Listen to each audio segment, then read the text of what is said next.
The wedding dress hung in the window of Miller's general store, like a ghost made of silk and lace.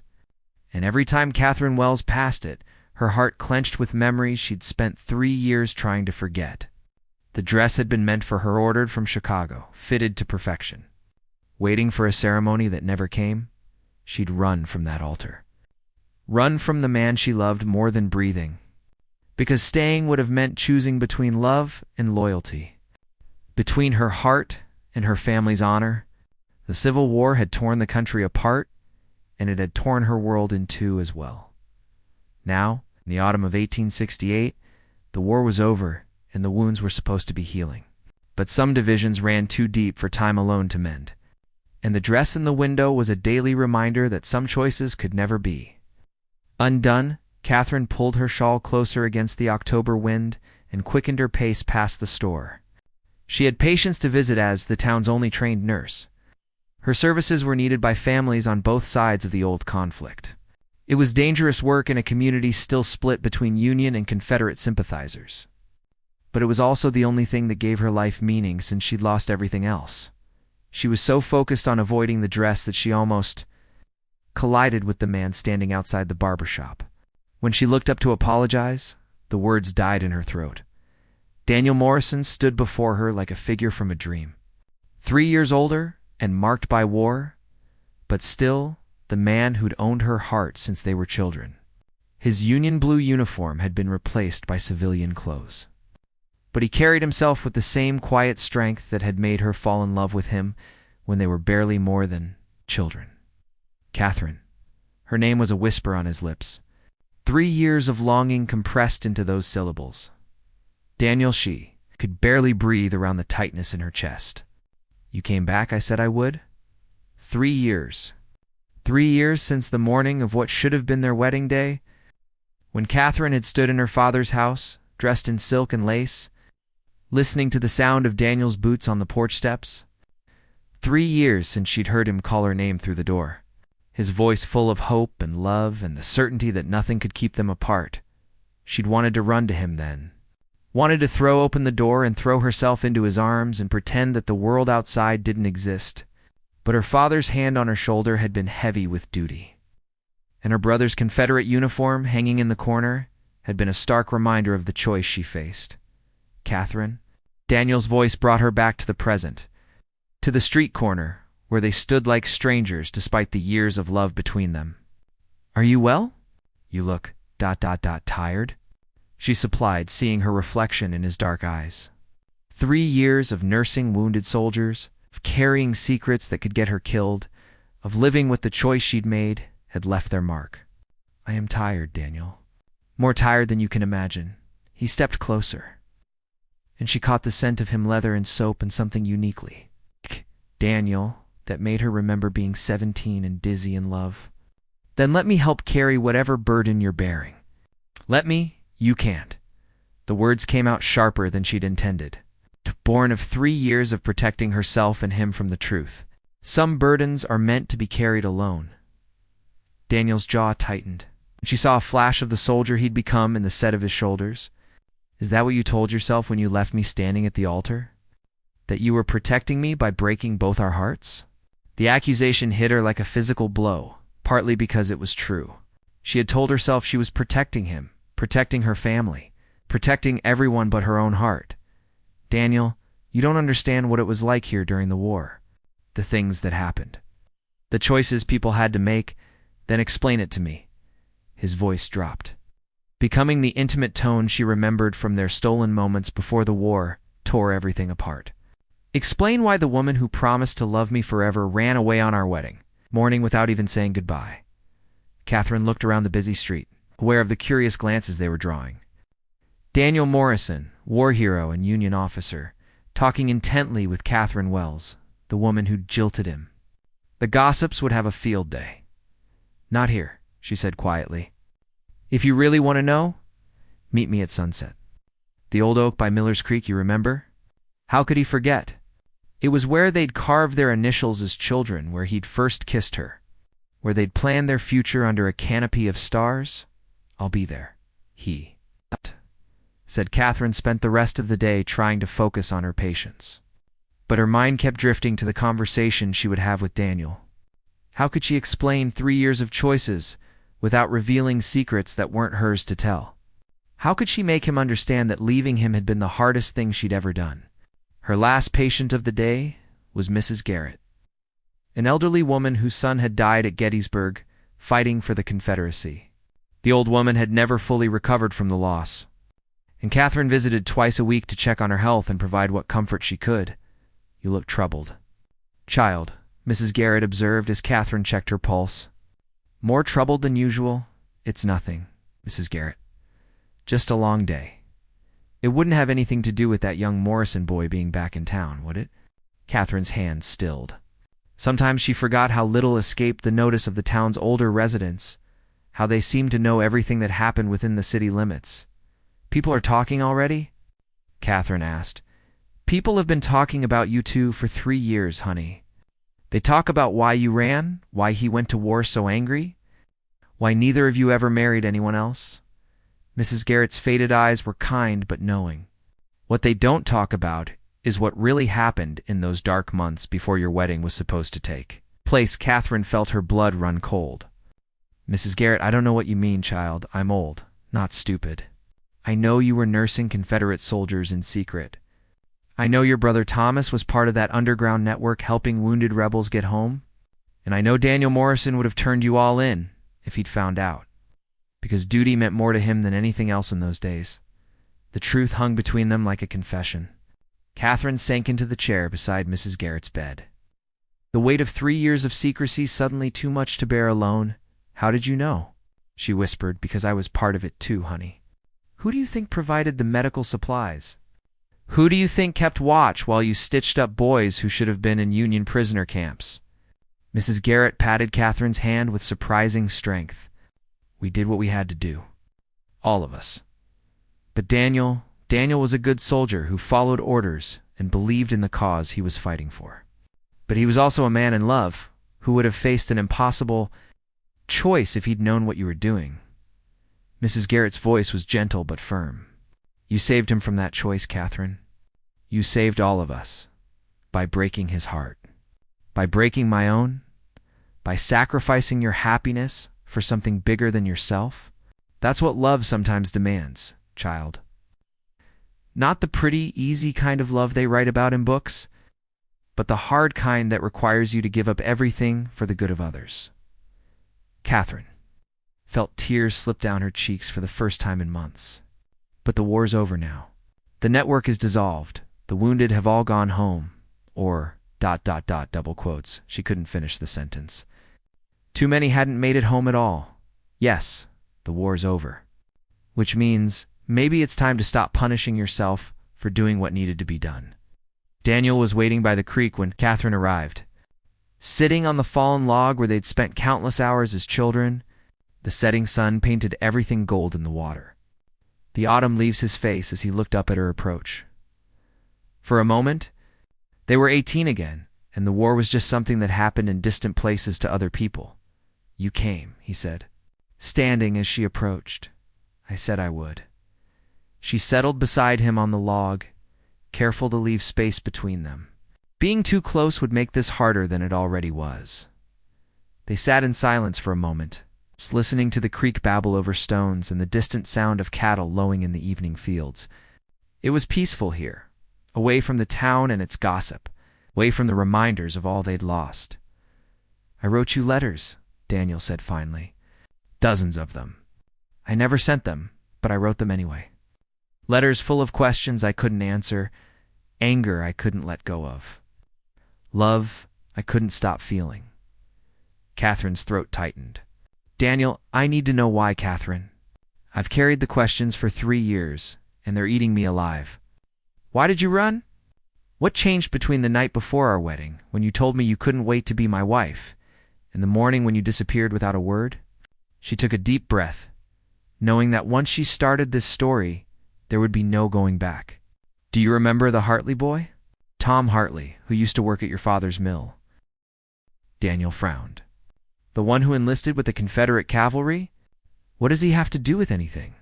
"He came home wounded in the spring of 1865, just a few weeks before our wedding." Shot in the leg, infection setting in. There's no way to get proper medical care because the nearest Confederate hospital was 200 miles away. Catherine's voice was steady, but her hands trembled.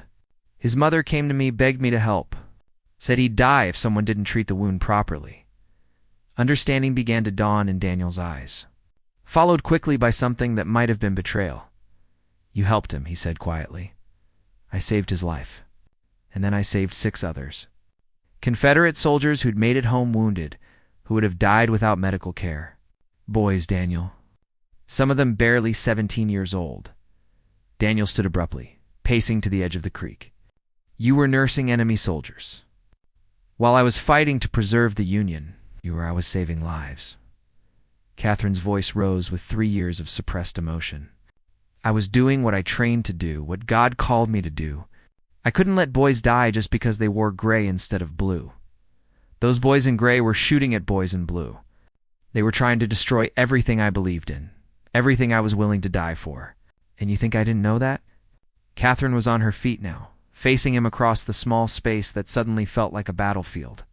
You think I didn't understand what it meant? My own brother was one of those boys in gray, Daniel.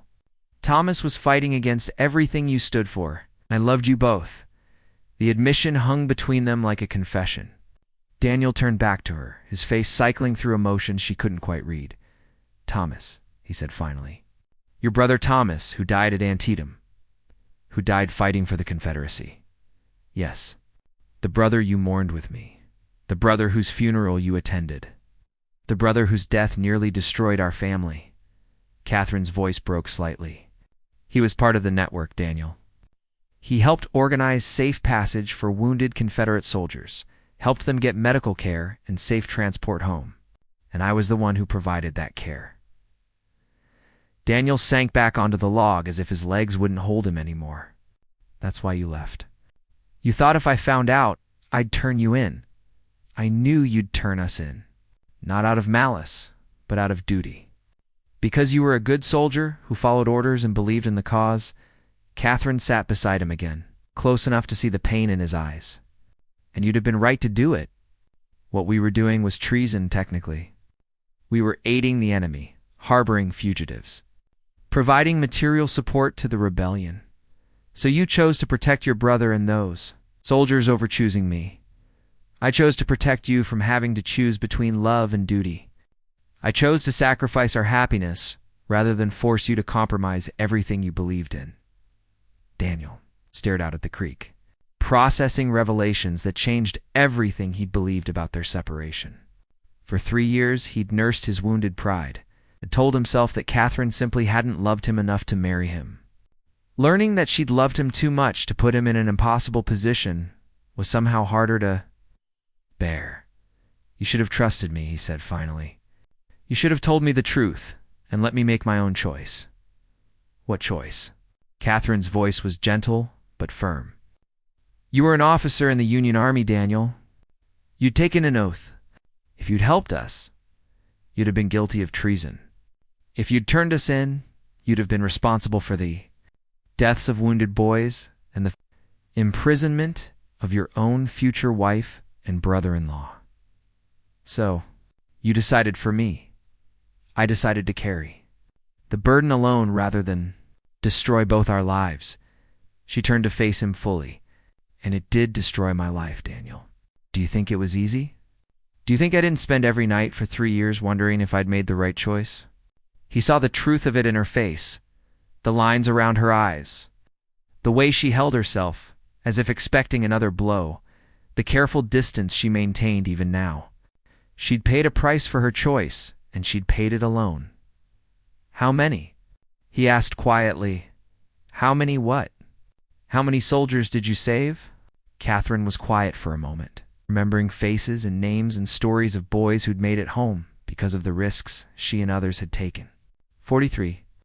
Over the course of 2 years, we treated 43 wounded Confederate soldiers and helped them get home safely.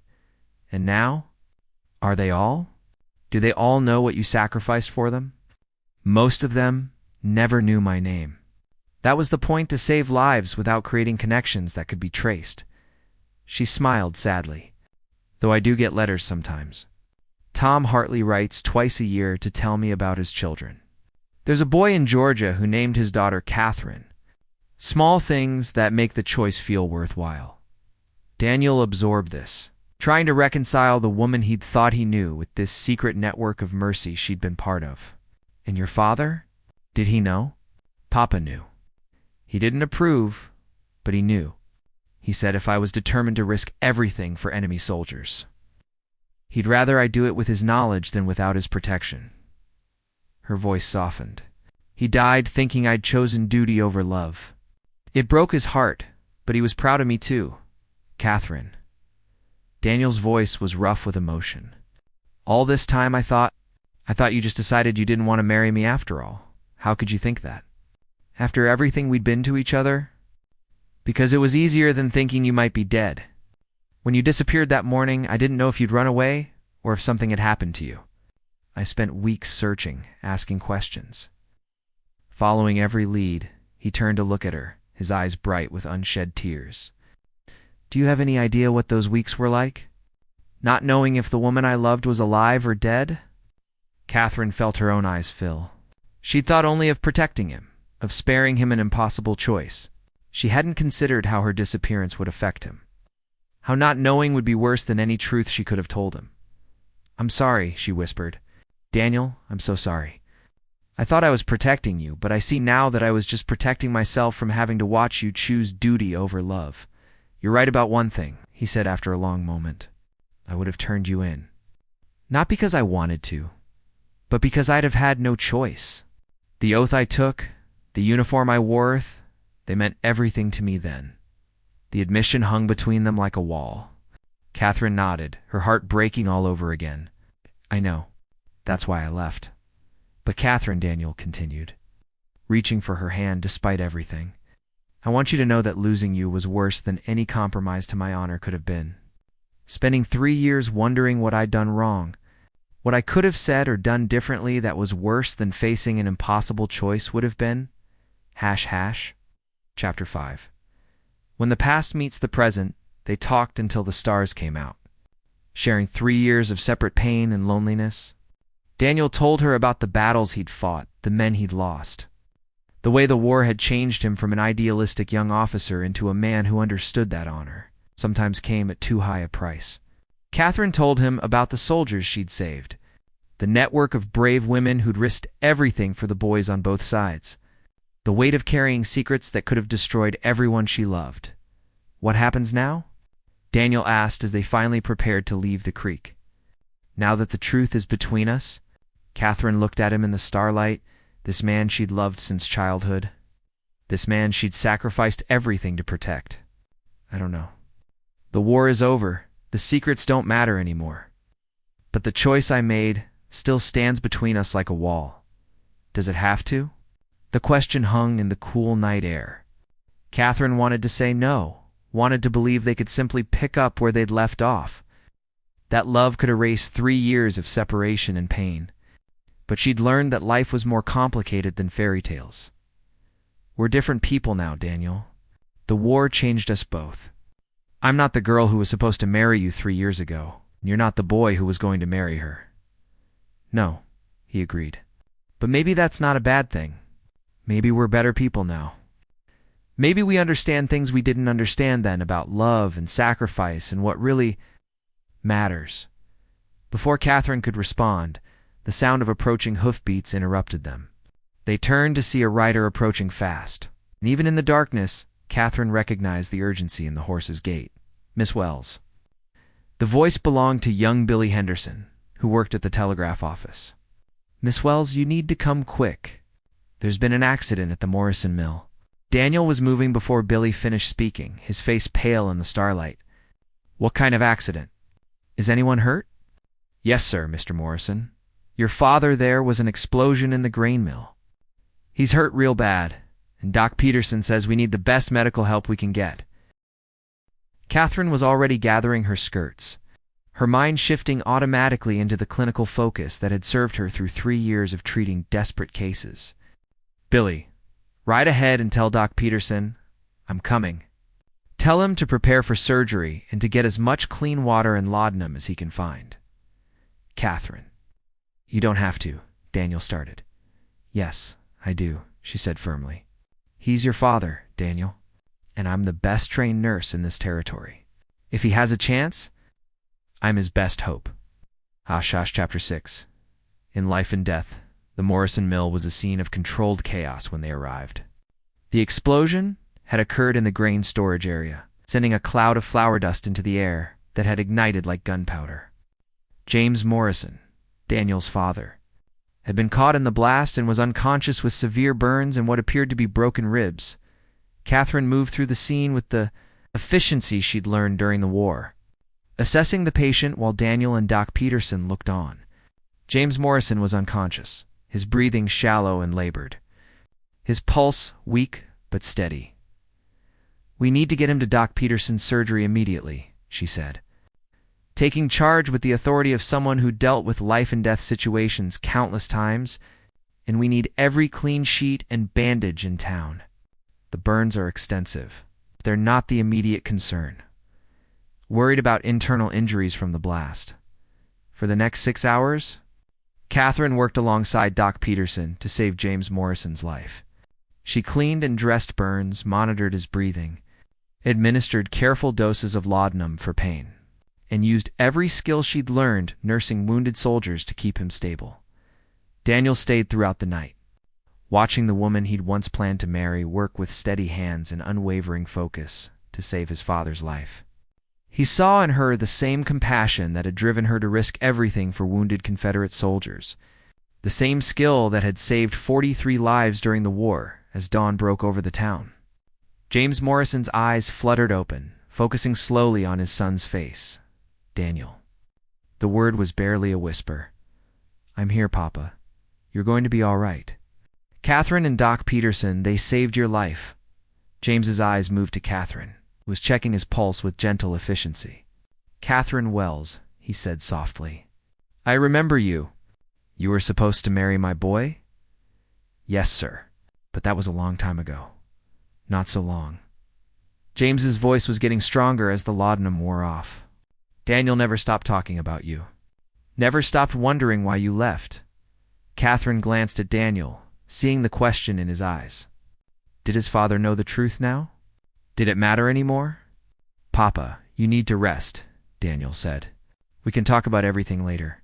But James Morrison had lived through the war too, had seen the divisions in his community, had made his own difficult choices. Son, I know what she did during the war. I know about the Confederate soldiers, the network, all of it. Catherine felt her blood freeze. Mr. Morrison, I know because I helped supply it, he said quietly. Medical supplies, food, safe passage through my property to families who needed to get their wounded boys home. We did what Christians do in times of crisis. We chose mercy over politics. The revelation hung in the morning air like a benediction. Daniel stared at his father, then at Catherine, then back at his father. You knew? All this time, you knew what Catherine was doing, and you helped. I knew, and I was proud of her for it. Proud of all the women who risked everything to save lives. James's eyes found Catherine's. What I didn't know was that she'd given up her own happiness to protect yours. That I learned just now, watching you both. Later that morning, as James Morrison slept peacefully and his recovery seemed assured, Catherine and Daniel found themselves alone in Doc Peterson's outer office. The crisis had stripped away 3 years of careful distance, had reminded them both of what they'd been to each other and what they might be again. He's going to recover, Catherine said, reviewing her notes from the night's treatment. The burns will heal, the ribs will mend. He's strong for his age, thanks to you. Daniel's voice was quiet with exhaustion and something deeper. Catherine, watching you work tonight, seeing what you can do it, reminded me why I fell in love with you in the first place. She looked up from her notes, seeing him clearly in the morning light streaming through the windows. He was tired, worried about his father, marked by 3 years of war and separation. But his eyes held the same steady love that had sustained her through the darkest moments of their time apart. Daniel, I want to ask you something, and I want you to think carefully before you answer. He moved closer, his voice taking on the intensity she remembered from their youth. If we could go back to that morning 3 years ago, knowing everything we know now, would you make the same choice? Catherine considered the question seriously. Thinking of the 43 soldiers who'd lived because of her sacrifice, thinking of the network of brave women who'd risked everything for mercy, thinking of Daniel's honor and the impossible position she'd spared him from facing. Yes, she said finally. I would make the same choice because it was the right choice. But Daniel, that doesn't mean I don't regret the pain it caused us both. He nodded, as if he'd expected that answer. Then let me ask you something else. The war is over now. The network is dissolved. The wounded have all gone home. And my father, the man I thought would be most opposed to what it turns out to have been helping you all along. He reached for her hands, and this time she didn't pull away. Is there any reason we can't start over? Not picking up where we left off, but beginning again as the people we are now. Catherine felt her careful walls beginning to crumble, felt 3 years of loneliness and regret pressing against her resolve. People will talk. They'll say, I'm the woman who ran from you once, that I might do it again. Let them talk. People have been talking about us for 3 years anyway. His thumbs traced across her knuckles, a gesture so familiar it made her heart ache. Catherine, I'm not the same man who was going to marry you 3 years ago. The war taught me things about honor and duty and what really matters. I learned that love is rarer and more precious than I ever understood. And what if there are more impossible choices? What if life puts us in another situation where we have to choose between love and something bigger than ourselves? Then we'll face it together this time. We'll make the choice together, whatever it costs us. His voice was steady with conviction. Because the last 3 years taught me that. Being apart from you is worse than any sacrifice we might have to make. Together, Catherine looked into his eyes and saw the boy she'd fallen in love with and the man he'd become. Shaped by war and loss and the kind of love that endured separation and misunderstanding and the test of time itself. Daniel Morrison, she said softly, are you asking me to marry you? Again, I'm asking you to give us a second chance. To believe that some love is strong enough to survive anything, even the choices we make to protect each other. Chapter 8. Second chances. The second proposal was nothing like the first one had been. There was no formal courtship, no elaborate plans, no white dress ordered from Chicago. Instead, there was truth between them, an understanding, and the hard-won wisdom that came from loving someone enough to let them go and then finding your way back to each other. They were married on a crisp November morning, in the same church where their first wedding was supposed to have taken place 3 years earlier. James Morrison, still recovering from his injuries, but determined to see his son married, walked Catherine down the aisle since her own father wasn't there to do it. The town turned out for the wedding not just out of curiosity, but out of genuine affection for the couple who'd found their way back to each other despite everything that had tried to keep them apart. Mrs. Garrett sat in the front row with tears in her eyes. Proud of the young woman who'd chosen mercy over safety and love over fear, Doc Peterson served as Daniel's best man, grateful for the skilled nurse who'd helped him save lives throughout the war and beyond. When Reverend Matthews asked if anyone had objections to the marriage, the church fell silent. There had been objections 3 years ago, voices of doubt and division, concerns about loyalty and propriety and what people would say. But the war had taught the community lessons about what really mattered, about the cost of letting politics divide families and love. Do you? Daniel Morrison, take Catherine Wells to be your lawfully wedded wife, to have and to hold, in sickness and in health, for richer or poorer, in joy and in sorrow, for as long as you both shall live. I do. Daniel's voice was clear and strong, carrying the weight of 3 years of waiting and the promise of a lifetime ahead. Do you? Catherine Wells, take Daniel Morrison to be your lawfully wedded husband, to have and to hold, in sickness and in health, for richer or poorer, in joy and in sorrow, for as long as you both shall live. Catherine looked into Daniel's eyes and saw their future there, not perfect, not without challenges, but built on a foundation of love that had been tested by the worst circumstances and had survived. I do, she said. and meant it with every fiber of her being. When Reverend Matthews pronounced them husband and wife, the cheer that went up from the congregation could be heard throughout the town. Daniel kissed his bride with 3 years of longing and love, and when they broke apart, both of them were crying. # epilogue, where love leads home 5 years later. Catherine Morrison stood in the garden behind the house Daniel had built for them on the hill overlooking Miller's Creek. Their daughter played at her feet, little Emma, named for Catherine's mother, who had inherited her father's dark eyes and her mother's determined spirit. The war seemed like a lifetime ago now, though its lessons lived on in the way they treated their neighbors, in the compassion they showed to those who were different from them, in their understanding that love was stronger than the forces that tried to divide people. Catherine still practiced nursing, working alongside Doc Peterson to care for the community's sick and injured. The work was deeply satisfying, a way of using her skills to serve others without the secrecy and danger that had marked her wartime activities. Daniel had taken over the mill from his father and had expanded it into one of the most successful businesses in the territory. But more importantly, he'd become a leader in the community's efforts to heal the divisions left by the war, to build bridges between former enemies, to create a place where their daughter could grow up without the burden of old hatreds. "Mama, look," Emma called out, holding up a handful of wildflowers she'd picked from the meadow. "For you." Catherine knelt to accept the gift, marveling at how something so simple could fill her heart with such complete joy. This was what she'd fought for during those dark war years, not just the preservation of life, but the creation of a world where children could grow up safe and loved and free to pick flowers in peaceful meadows. Daniel appeared in the garden, home from the mill with flower dust on his clothes and love in his eyes. He swept Emma into his arms, spinning her around until she giggled, then leaned over to kiss his wife with the easy affection of a man who never took his happiness for granted. "Good day?"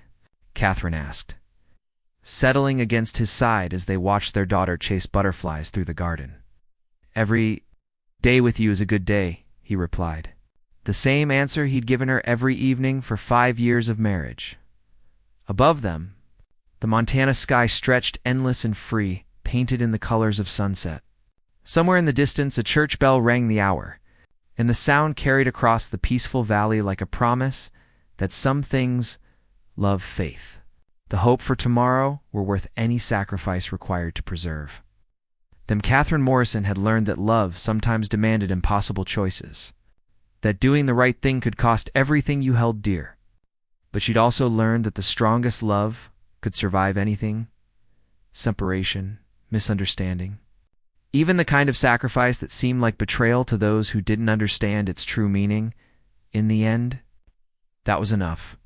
It was everything.